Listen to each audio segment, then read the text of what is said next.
Okay, a little bit of physics. I'm not going to, I know some of you guys don't know this stuff, but I'm just going to give you an introduction to it. Okay, there's a lot more I can go over, but this is some basic things. One of the most basic things when you deal with robots is this term here. Okay, torque. Okay, and you got a paper pointer for me?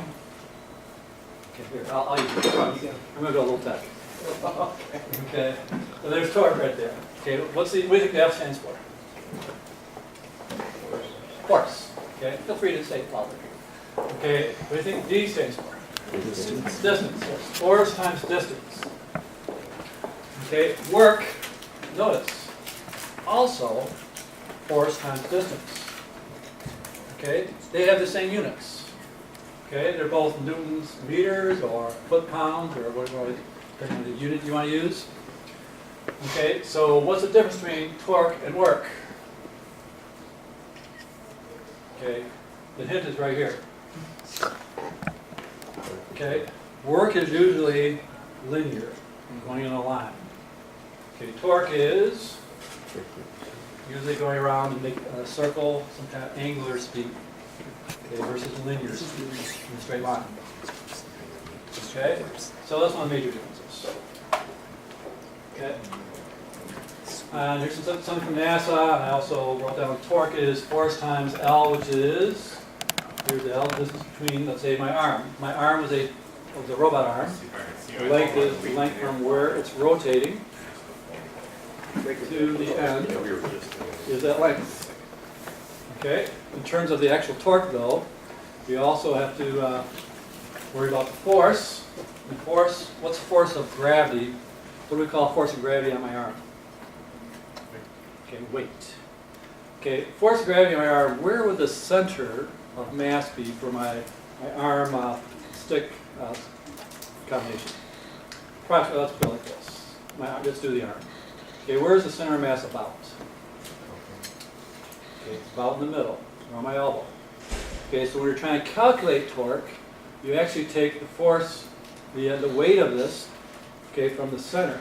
And the distance, well, which is basically the weight of the arm, but the distance you're going to take from the center, because that's where the center of mass is. Okay, so it's not from the whole length of the arm to the torque, it's the center of mass. Okay. And just show you, because I'm not going to go through all the details. I'm going to try to go through this quickly. Okay, there's a power torque curve. Okay, where you've got power, it's low, depending on the horsepower, what's RPM stand for?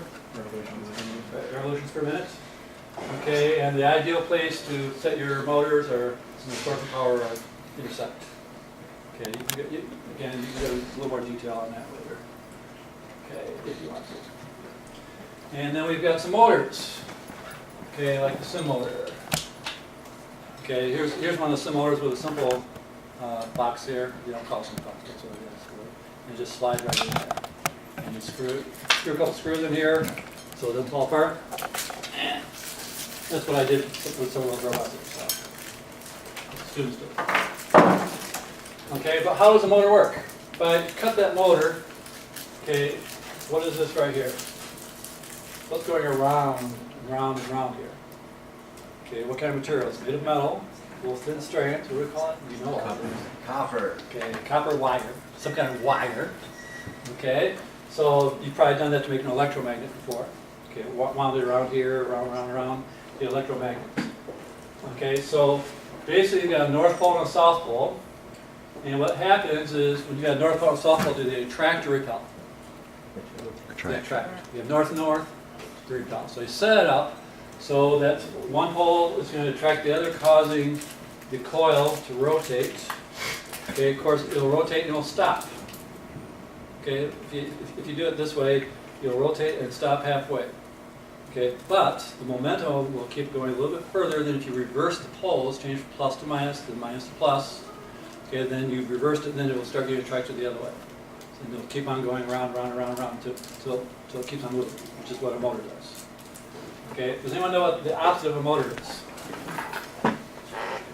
Okay, if we take this, okay, and I actually move my robot, or I turn my motor, what am I going to get at the end of this? you can get electricity. So this is really a generator also.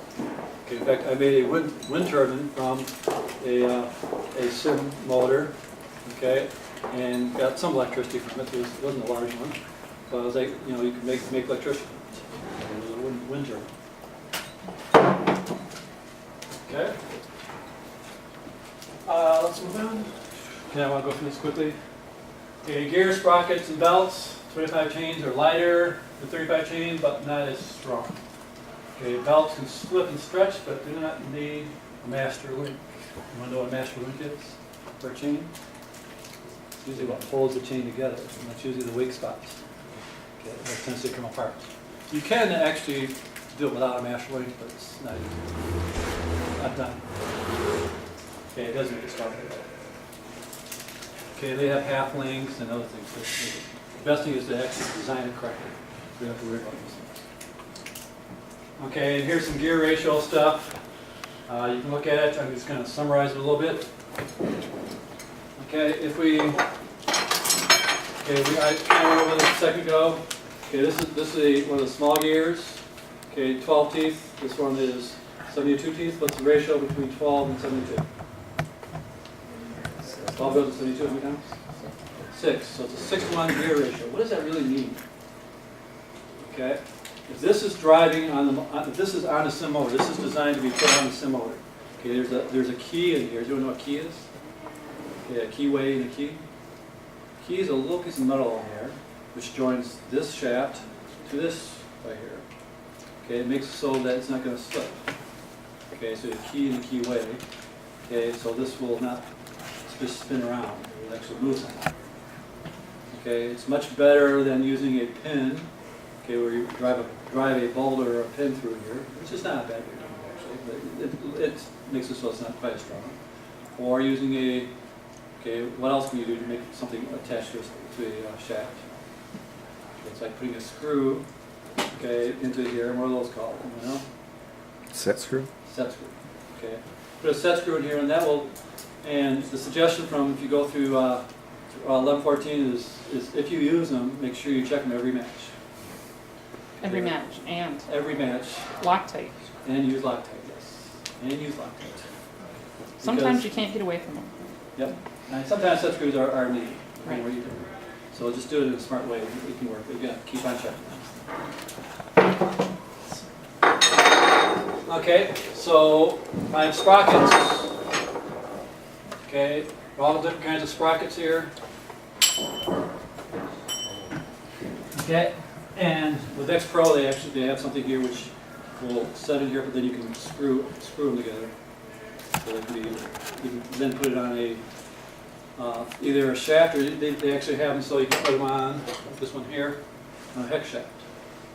Okay, now when I say hex shaft, what do I mean? What does hex mean? How many sides? 6. How is that different than this round one? Okay. This round one has a tendency to slip a lot. Okay, that's when you have to use set screws and pin them and try to use. You have to with the lathe, put a little slot in here with a lathe and make your own keyboard. Okay. So it's not always the easiest thing to do. And you may not have equipment. Okay, but you know. The hex one actually makes it so you don't need that. Okay, so when this turns, if this is in a hex shape, okay, you can get. I'll pass this. A lot of people here. These can be a little sharp. This is 25 chain. This is 35 chain. Can you see the difference? Okay, between the two. Okay, so the distances here are different. The way gears ratio actually works is not, even though you count the teeth to do it. Okay, which is kind of painful. And then all of a sudden it's seasoned. Yep. Okay, so linkages, calculate forces, keep it as simple as possible. Now, notice I did not put down KISS. Okay, I'm not a firm believer in KISS. Okay, I'm more of a firm believer in keep it as simple as possible. Sometimes you have to get a little complex to make it work. Okay, but you want it as simple as possible and as less materials as possible to make it light, but still not break apart. So it's a fine balancing act to do that. Okay, if you look at some of the ones that work well, there's some complication. It can be complicated. Okay, so you want to make it as simple as possible, which is really what KISS is for. Okay, you can have telescoping arms.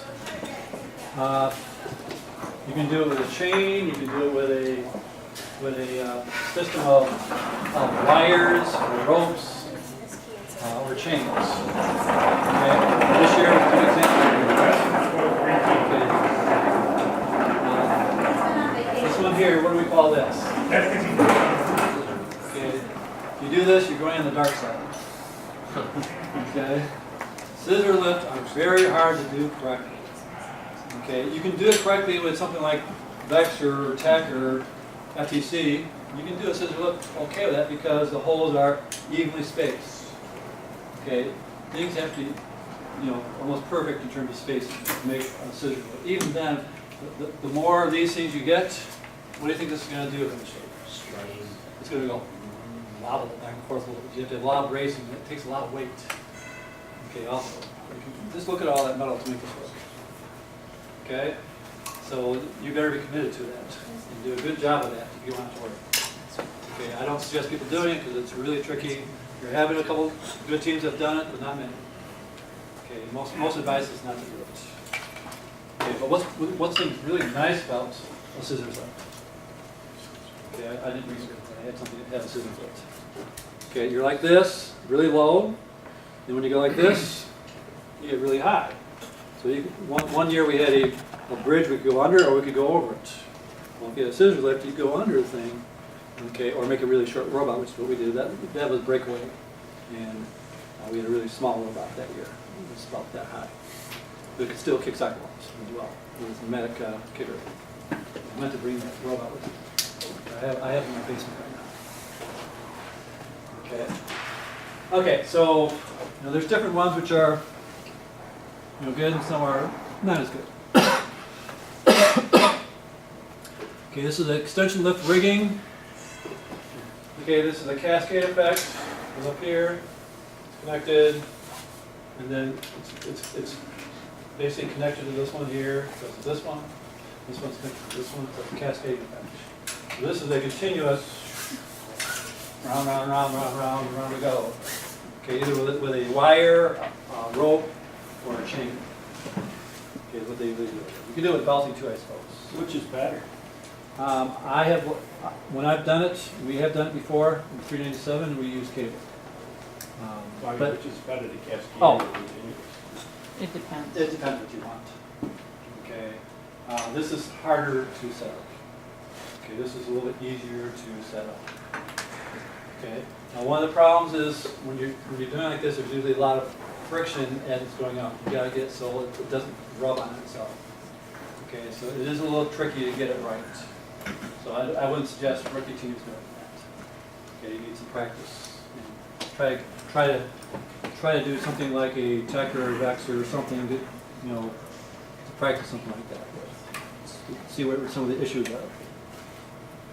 Okay, I like to use the smaller robots for prototyping. Okay. Okay, there's another example of the cascade. Pull up, pull down cables at different speeds. Okay, intermediate sections. Okay, that's where the jamming problems can happen, or less like that. Okay, you have to have sliders. You got to reduce the friction as much as possible.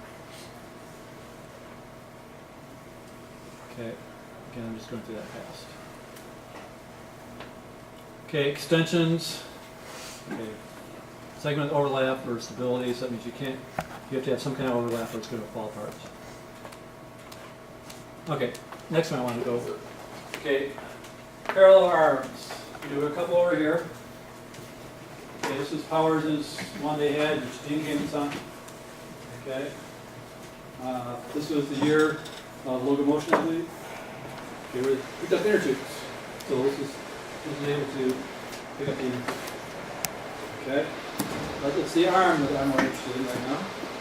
Okay, look what we have. It's called a 4-bar linkage. Okay, what makes this a 4-bar linkage? Okay, bar, bar, bar, bar.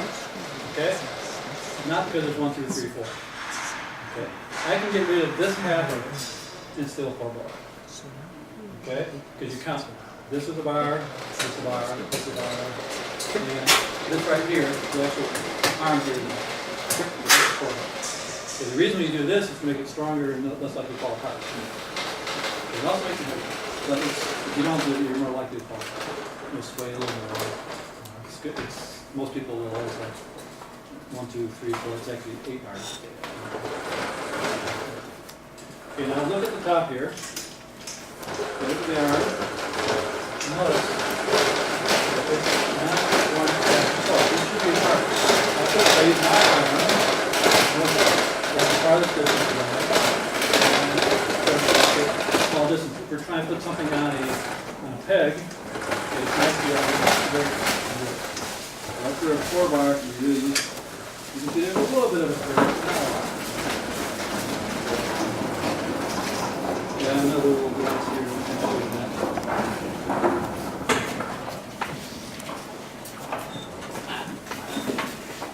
Got my FTC stuck in it. Okay, this one has a 4 bar. 1, 2, 3, 4. So I don't have both sides. This one is not a 4 bar. This is a single bar. Well, basically just a stick of aluminum on an axle. Okay, now just look at the difference when I'm moving it. Okay, see the front part of it? What's happening? Okay, if you have your manipulator right here, okay, this is something, a claw of some sort. Okay, that claw is going to start raising to the sky, picking up things in the sky. Okay, where the 4 bar still stays straight. Okay, of course, this one can go over its back if it wants. This can't go over its back. So if you need to go over your back to score, the 4 bar won't work. Okay. Okay, so that's kind of a demonstration between the two. Okay, and my little flinger, my little catapult, you know, you don't have to use surgical, you can use a motor. Okay, the flank, that was a 1 bar.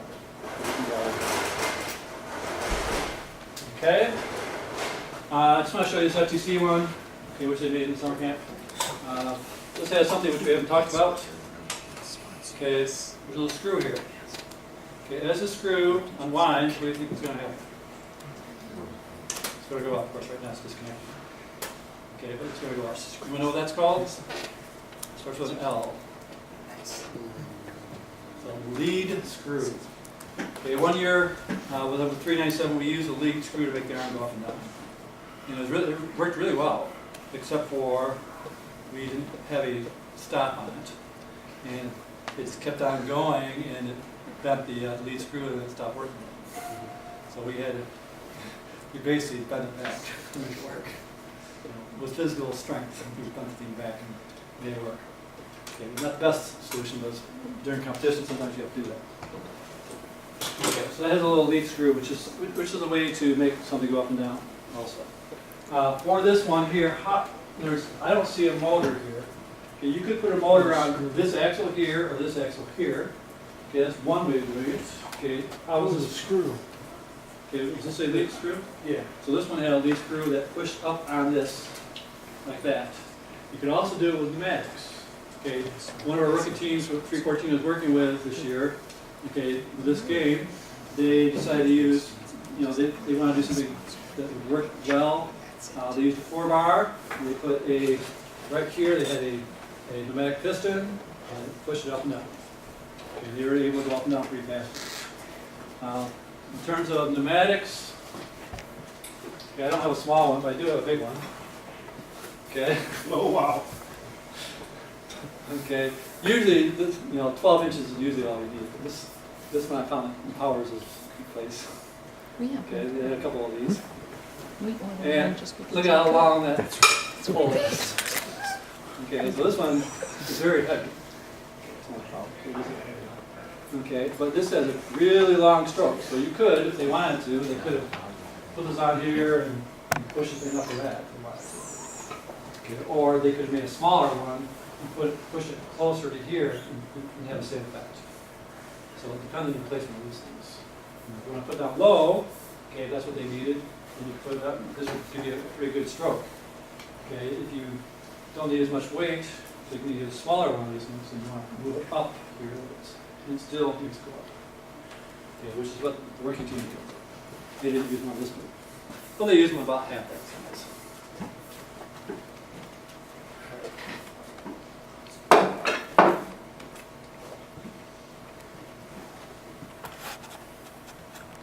Okay, arms versus lift. Feature arm, reach over objects. Okay, lifts don't. Okay, lifts go up like this. They're not going to reach over very much. Okay, a 4-bar doesn't reach that far. A 1-bar will actually, because of the arc, will reach a little bit farther. Okay, and you can have multi-jointed arms if you want to. Okay, they're just a little comfortable to use. Okay, kind of like some of these arms that went all over this year. Okay, it's a little hard to control. Complexity, you can go through here and look at that. Okay. Okay, there's combinations where you have, let's say, I think this is a cascade cable, and also you have some kind of manipulator here to draw like that. Okay, fix it down.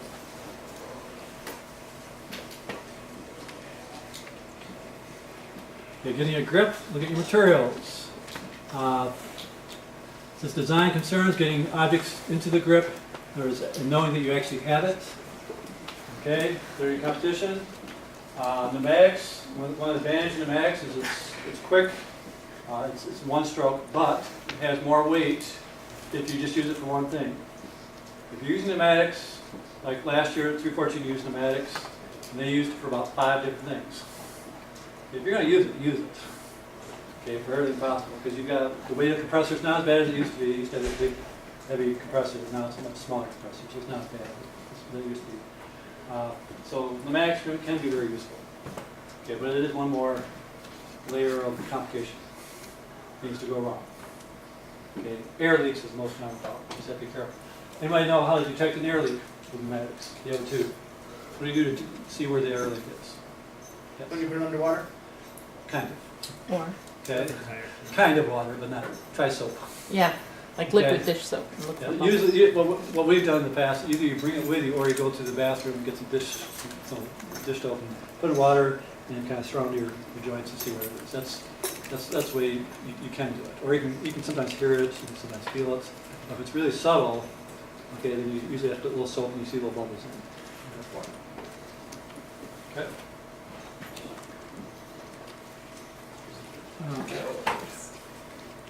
Example of claw. I'm about to fast forward this because we're running out of time. Pneumatics, 2 cylinders. Okay, there's a couple of ways. This is kind of an interesting one where the claw was open and closed with a pneumatic piston. Okay, pushed out like that. Kind of interesting design. Okay, motorized clamps. Okay, I'm going to. What time is it right now? 7:40. Okay, I'm going to just suction. Don't use suction, please. No. Okay, there have been a couple of teams that have used it in the past, and we're okay. But one of the problems is you get hit. Guess what happens? It goes off. Okay, so people have tried it before, and one team used it for soccer.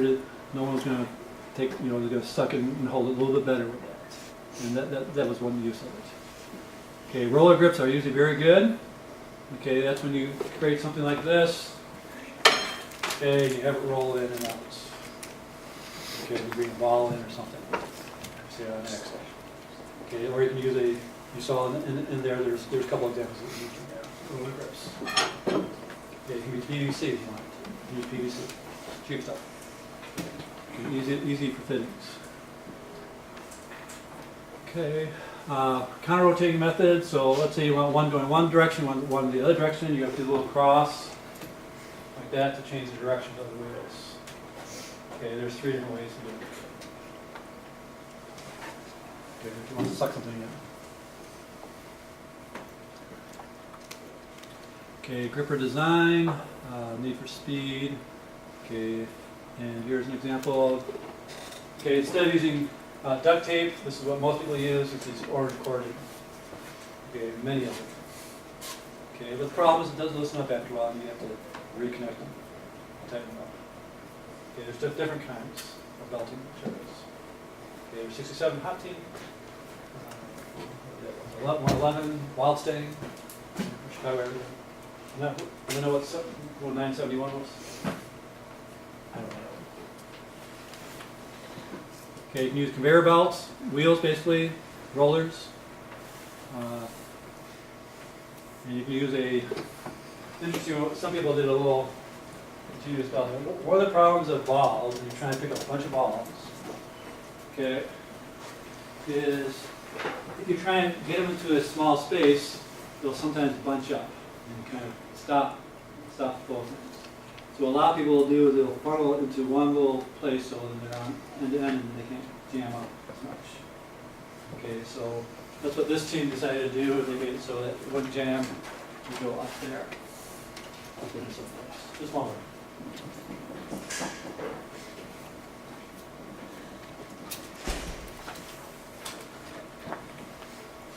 More examples: accumulators, conveyor belts, shooters.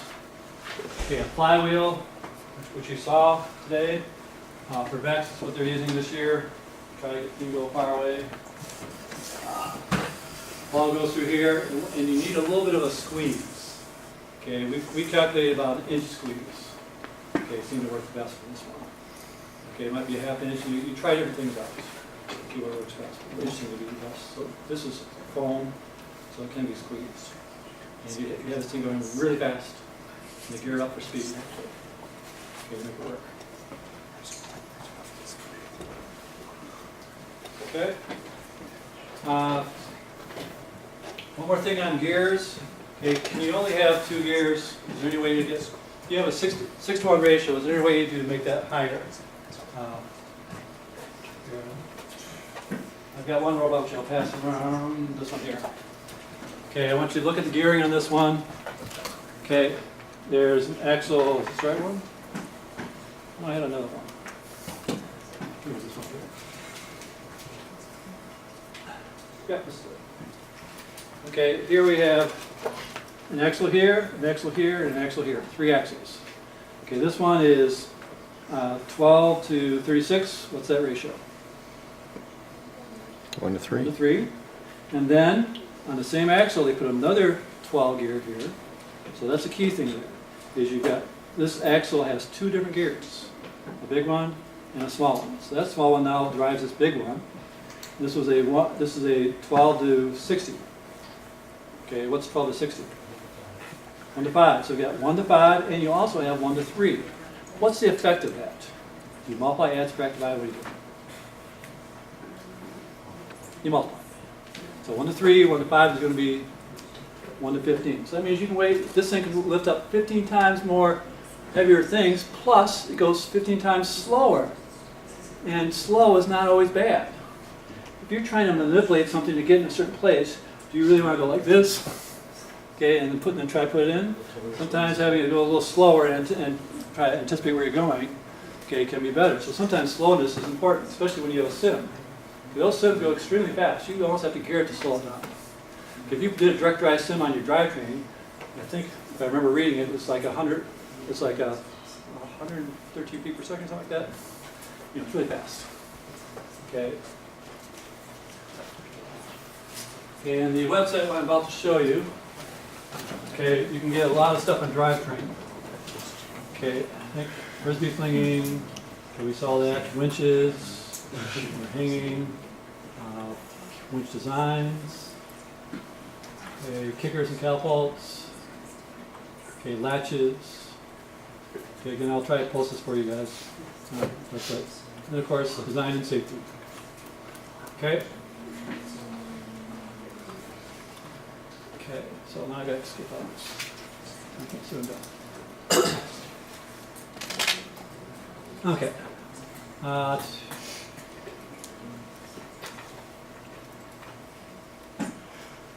Okay, the next, it's a website which maybe I should, you guys know how to get to websites, I assume?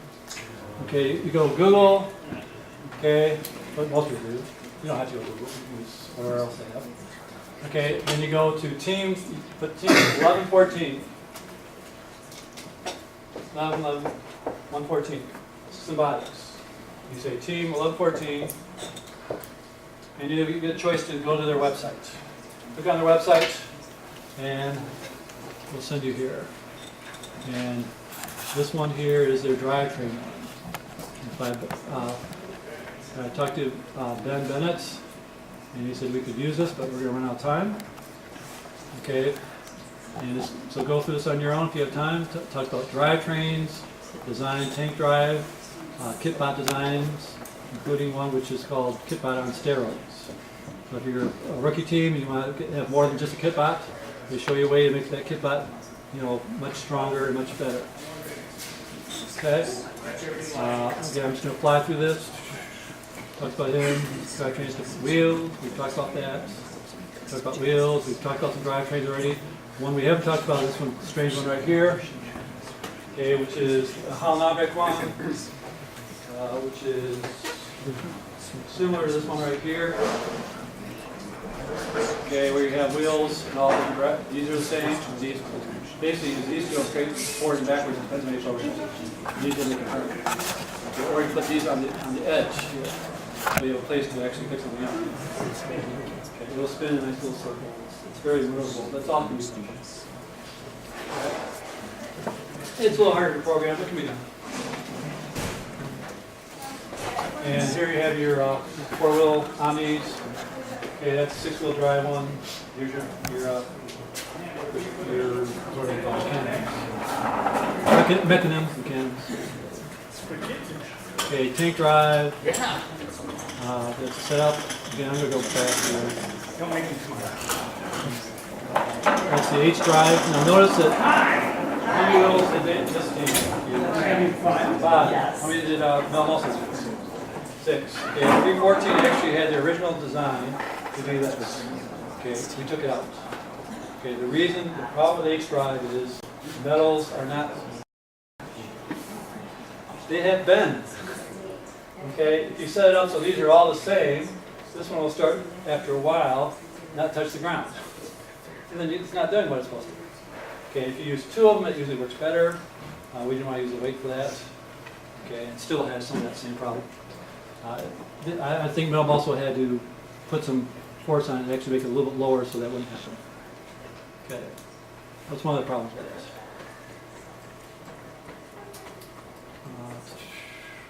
Holonomic, pair of drivetrains. Okay, they go into really good detail here. They do analysis of all the drivetrains and figure out which is the best drivetrain. They have people rate them, what they're good for, what they're not good for. Ease of programming, ease of drive. Do they go over obstacles? This is their first comparison, so they actually put numbers on it for agility, strength, motors, programs, drive, transverse design. Again, we're out of time, so I'm just going to fly through it. Comparing drivetrains, again, you may want to go through this, spend a little more time with it. So they have a system for ranking things. You can believe in it or not believe in it. They're a very good team, and they're a Hall of Fame team. Okay.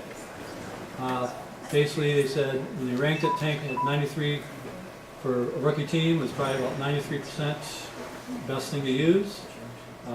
Slide and mechanical are the next. Swerve, which is the most difficult one to do. You'll notice the swerve drive. We haven't really talked a lot about it, but okay, to make a swerve drive, you basically need wheels like this. Okay, and you need to rotate those wheels. Okay, for a swerve drive. Okay, and that's not an easy thing to do. Okay, it can be done. Okay, some of the really, 71 was one of the first teams to do this, which was, they're four-time world champions. They're the Beast, okay, out of Chicago area, or Indiana, Pacific. Okay, but they made it so you have sometimes called a crab drive, so you can go like a crab.